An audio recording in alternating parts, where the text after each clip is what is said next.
随着鱼塘正式建成并投入使用，历时2个多月的鱼塘建设工程也圆满画上句号。眼下，鱼塘周边的配套设施已基本到位，唯独剩下2块预留的空地，这是微微特意留下的区域。他打算在这里搭建棚舍，用于养殖鹅和鸭。在正式动工建造棚舍之前，微微计划先对泥泞的土地进行混凝土硬化施工，沿着地面周边安装挡板，再用手推车将搅拌好的水泥砂浆一车车运送过来，对整片地面进行硬化处理。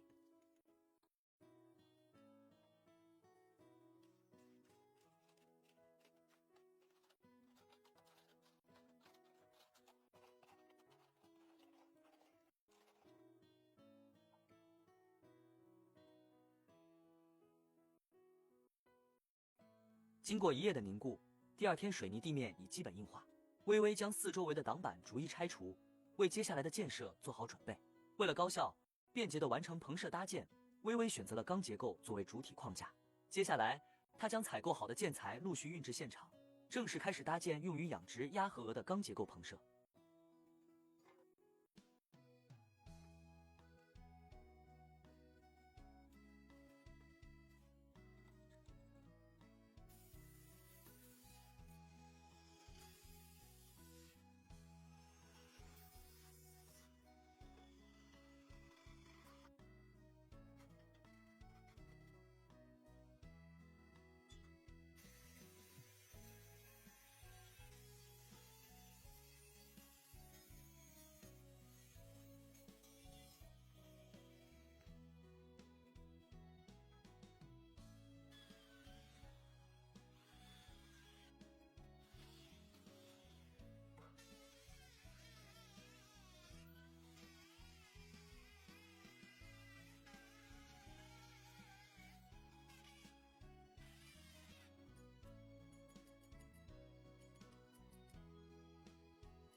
为了更充分地利用鱼塘资源，微微在塘边用钢结构焊接搭建了一座棚舍，打算用来养殖鸭和鹅。整座棚舍紧邻鱼塘，正是天然的养殖鸭和鹅的理想场所。目前棚舍的主体框架已经完工，今天微微将继续投入施工，完善剩余的细节部分。建造时，他特意在棚舍一侧预留了一条走道。今天的主要任务就是先用混凝土对走道进行硬化处理，再铺上一层红砖，打造出一条结实美观的小路。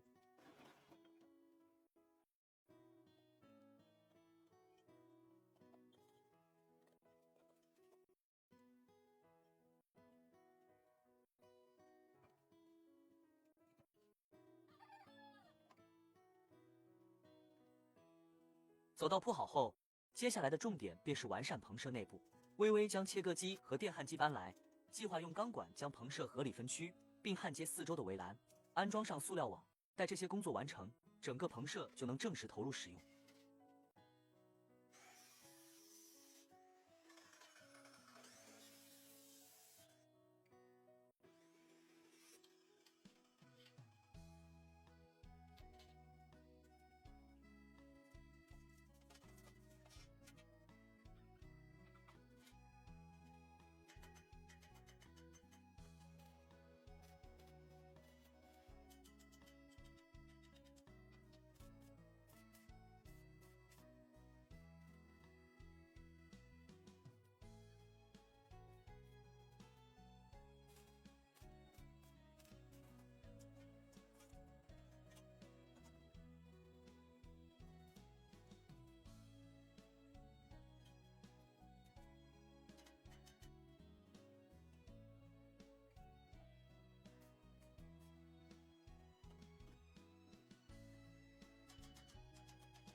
为了更好地利用鱼塘周边的资源，微微前2天在塘边的空地上用钢结构搭建了一座坚固的棚舍，并在其中养起了鸭和鹅。鱼塘旁还剩下一片面积不小的空地，这里土壤肥沃湿润，紧邻水边。微微决定把这块地也开辟出来，打造成一个新菜园。由于地面较为泥泞，他先铺上木板，搭出一条便于运输材料的简易通道，随后打桩拉线，勾勒出菜园的整体轮廓，并贴心地预留出走道位置。接着微微开始用手推车一趟趟运送砖块，准备像之前打造菜园那样砌起多个整齐的菜床，让这片土地也变得精致而井然有序。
鱼塘堤岸旁的空地，经过近半个月的精心改造，如今已焕然一新。微微在这里建起了一座养殖鸭鹅的棚舍，还砌了一个精致的菜园，用于种植各类蔬菜。今天，微微将目光投向了鱼塘上方那片广阔的空间，打算充分利用这片区域。一大早，他就开始忙碌起来，将电线拉到鱼塘对岸，搬运切割设备，并对采购回来的钢材进行切割与加工。按照计划，微微要在鱼塘边缘焊接几根坚固的支撑柱，再用方管将它们与对岸的棚舍相连，最终在鱼塘上方构建出一个牢固的棚架，用来在架上引导葫芦和南瓜的藤蔓攀爬生长。将4根圆形钢管切割加工好，接下来便是焊接环节。它们将被固定在鱼塘边缘，作为整个棚架的主要支撑结构。下面就让我们一同见证微微是如何一步步焊接，搭建起这个坚固的棚架，为即将攀爬的葫芦与南瓜打造一片悬于水上的绿色天幕。